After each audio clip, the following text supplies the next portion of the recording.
पियर माटी कहाँ के कुदार हो, कहाँ के पियर माटी कहाँ के कुदार हो, कहाँ के पाप सुहागी माटी कोड़े जात हो, कहाँ के पांच सुहागी माटी कोड़े जात हो, कहाँ के पांच सुहागी, कहाँ के पांच सुहागिन माटी कोड़े जात हो,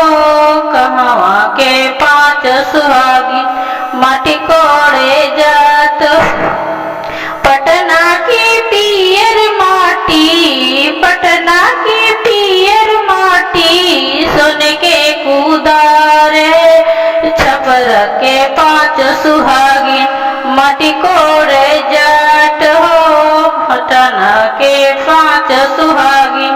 माटी कोड़े जात हो, छपर के पांच सुहागिन माटी कोड़े,